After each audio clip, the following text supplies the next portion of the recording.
I'm your host, Kara McKinney, and this is Tipping Point.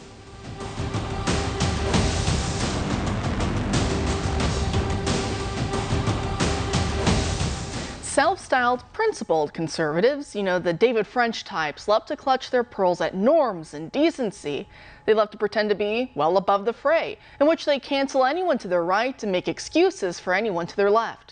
They'll merely chide Biden from their perch as the token conservative in certain mainstream publications such as The Atlantic or The New York Times, while viciously going after President Trump for everything and anything. Those are the types I'm talking about.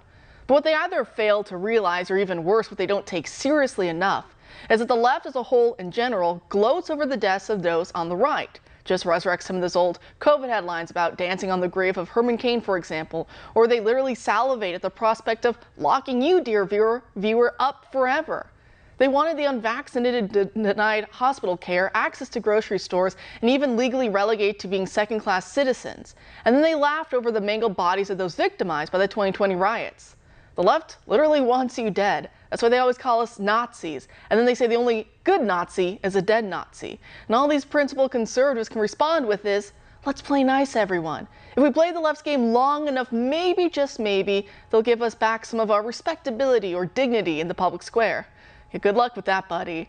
Take, for example, Swiss LGBTQ groups absolutely buzzing with excitement that a writer and commentator named Elaine Sorrell just got 60 days in jail for calling this lefty lady a fat lesbian, among other jabs, such as the fact that her queer activism made her unhinged. Show me the lie on that one, I'm waiting. The crime he was convicted of was defamation, discrimination, and incitement to hatred. Now, this Sorrell guy is a known polemicist, bomb thrower. A couple years back, he served a stint in jail in France for denying the Holocaust. So I'm not trying to say that he's some hero or whatever. All I am trying to point out here is that in parts of Europe, you can get locked up for joking that some lady looks like a fat lesbian. Talk about a scary precedent and a slippery slope. Recall that a few months ago we covered that autistic teen girl in Britain who was arrested for telling a female cop that she looked like a lesbian. It didn't matter that the girl had special needs and that her own nana was a literal lesbian married legally to another woman. And so she just blurted out the comparison she saw in her mind between the two women. Or what about that other case out of Finland that we've been covering for some time now? The trial for Päivi Räsänen, a longtime member of parliament over in Finland and a former government minister there, which just wrapped up last month with a verdict expected to be delivered by November 30th. Päivi, a doctor and grandmother of 10, was charged with agitation against a minority group, which, as our friends over at the Alliance Defending Freedom point out, is a provision that falls under the section of the Finnish Criminal Code titled War Crimes and Crimes Against Humanity. Wow, you must be thinking to yourself, she must have been calling for the genocide of some minority group to be charged with such a heinous crime, right? Well, then you'd be very wrong. All she did was pass out pamphlets and give radio interviews in which she reiterated that marriage is only between a man and a woman. And then she cited Bible verses to supplement her argument. I'm not making it up, that's literally all she did. But apparently, that is agitation against a minority group. In this case, the literal rainbow mafia. You cross them, you die, at least metaphorically for now. The prosecutor trying to lock up Päivi tried to play both sides by arguing to the court that you can cite the Bible, don't worry, they love tolerance after all, right? It's just that you can't take it seriously. In other words, that would be illegal. She literally said to the judge that certain interpretations of the Bible are criminal. How is that not a state-enforced religion wearing the cloak of Christianity? The prosecutor even had Päivi on the stand and was trying to force her to recant her biblical Christian beliefs, as if this is some sick civil or secular play on a heretic trial. Except the truth of God is not what's being determined, but adherence to the anti-Christian liberal order. It's truly chilling stuff, and it's coming here in more ways than one. Check out this new Newsweek headline. It says, exclusive, Donald Trump followers targeted by FBI as 2024 election nears. Joining us now to discuss all of this and more is military defense attorney Davis Younts. Davis, thanks for being here tonight. Hey, thank you for the opportunity to talk. Great. So basically, this article explains how after January 6th, the FBI rephrased its definition of AGAAVs, or anti-government, anti-authority, violent extremists, to include political and social agendas alongside ideological ones. And then by October of 2022, they created a new subcategory from that definition that appears, according to insiders Newsweek talked to, that it's aimed at Trump supporters under very carefully crafted, nonpartisan sounding language. So how alarming are some of these developments to you? They're deeply alarming because we're talking about viewpoint discrimination. We are talking about our federal government approaching and treating people as terrorists because of their viewpoint. And this is what you see in Europe. And this is coming to the United States if we're not careful. This is making certain viewpoints criminal, but it's also making religious faith criminal. For you or I who have traditional religious faith, who believe the Bible is true, the inspired word of God, our faith, our positions on these issues are deemed to be heretical to the secular religion of the day, and that cannot be tolerated. This is about dogma, and it is turning religious faith into a crime because this is a secular religion. It's acting like a cult. And unfortunately, not only is this goes beyond just constitutional rights, this is just ignoring basic human decency and principles, the idea that we are allowed to have differing opinions and differing faiths and to talk about that publicly. Unfortunately, we're seeing, some protections still exist in the United States. We do have a legal principle. Our Supreme Court has recognized something called the heckler's veto. In other words, there's this idea that our courts still recognize that say, just because someone disagrees with a speaker's viewpoint, the heckler doesn't get to veto what they're saying. Unfortunately, that is becoming less and less popular. Now we see a situation where people do not even want to hear a differing viewpoint. And the point is, and it's reaching the point, if you are someone who has a Donald Trump flag in your yard, wears a MAGA hat, or has a bumper sticker, the FBI may be following you. And that's not conspiracy theory. That's not an exaggeration. The FBI is publicly saying, if you associate with Donald Trump, if you are a active Donald Trump supporter, exercising your rights to participate in the political process, you are going to be targeted as a potential domestic terrorist.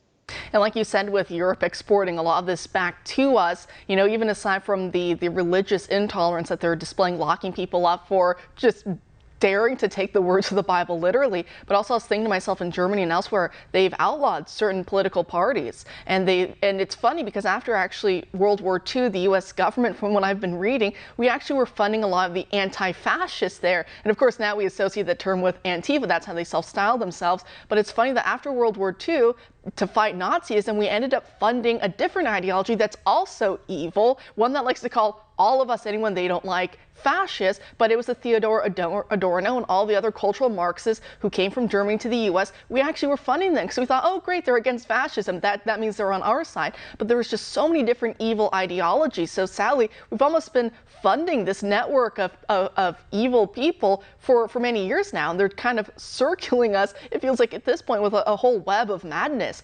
And also reading on that Newsweek article, it's interesting how the feds, how they always lie and inflate numbers. We've seen whistleblowers come forward to Congress in recent months, and they'll talk about how under orders from their superiors, their supervisors, they were told to split up one case into multiple cases to pad the numbers, to make it look like there's far more domestic extremists than there really are in this nation. But also they were trying to throw us in the same camp as the sovereign, what are those, the sovereign types, you say sovereign citizen, anarchists, also the Boogaloo types, which is funny because the Boogaloo types back in 2020, they were providing cover and security, armed security for BLM and Antifa. So Boogaloo boys are not conservative whatsoever. But is that how they get away with a lot of this too? That the FBI, they pad the numbers, they fake the numbers to scare the American public, to make people think, wow, there's a huge threat. We need to do something about this. Government, do whatever you need. And that's how they get their blank check to move forward. Yeah, I mean, this is Pravda type, communist playbook, right? This is Pravda media. This is using the mainstream media to push a political agenda and a narrative. That's a Marxist principle.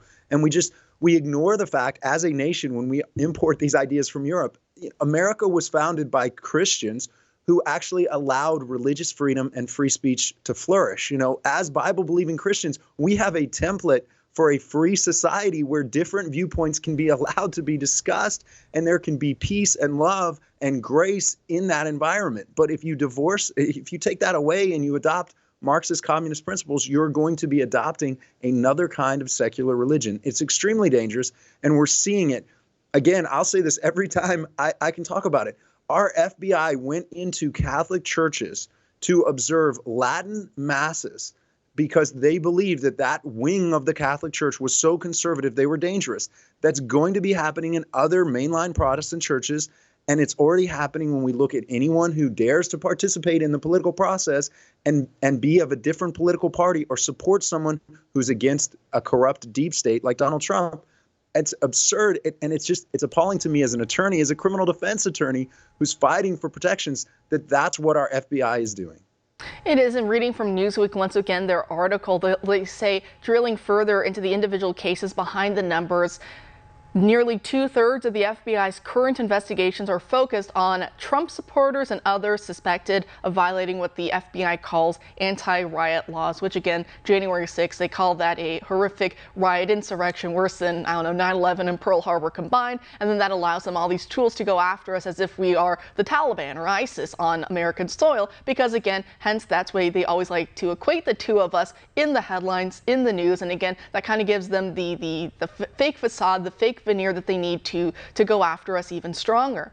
Now, interestingly enough, I think it was last week or so that Tucker Carlson actually was speaking at ISI. I think it was our 70th anniversary gala. I don't know if you caught the speech at all, but he did a very good job talking about Peter Rangel, who led the white forces, the anti-communist forces during the Bolshevik Revolution following World War I that took over Russia. And a lot of what he saw is very similar to what we see today, even up into the point that many in the Romanov family were wearing pins that show that they were actually aligned with the Bolsheviks, who, as we know, ended up murdering them in the end. And we see that a lot today with many lefties who blindly throw their law in with the militant left, not realizing those same people will come back and kill them too. So there's a lot of parallels, but one he points out is that there was an ideological capture of the military. And again, that's something you and I have talked about. That's something the vaccines were used for. Hence why before I let you go tonight, I did want to get your thoughts on a headline that I saw. It says only 43 of more than 8,000 discharged from the U.S. military for refusing the COVID vaccine have rejoined.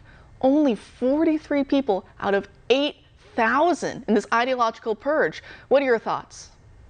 I mean, I'm not surprised. Many of these individuals were my clients. I represented hundreds of military members that were dealing with this. I dealt with this myself. I was almost kicked out of the military over this vaccine because of my religious faith, just 6 months short of a 20-year retirement. So I'm not surprised at all. I mean, thinking that these individuals that lost their pension, that lost their career, that lost the opportunity to serve because of their religious faith would be lining up to come back in and serve in a military that is led by individuals that turned their back on the Constitution and used an emergency, a crisis to ignore constitutional rights of military members.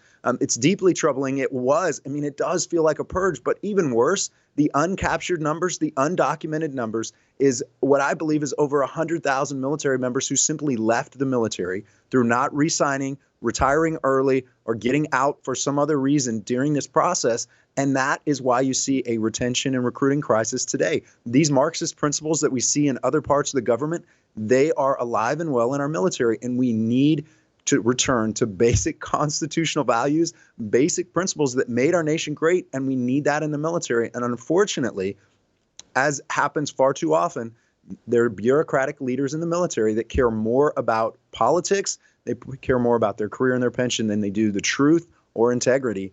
That's what's crushing our military right now. That it is. And like you said, the recruitment and the retention crisis. I was also hearing today that special forces, that we may be cutting them up to 10,000.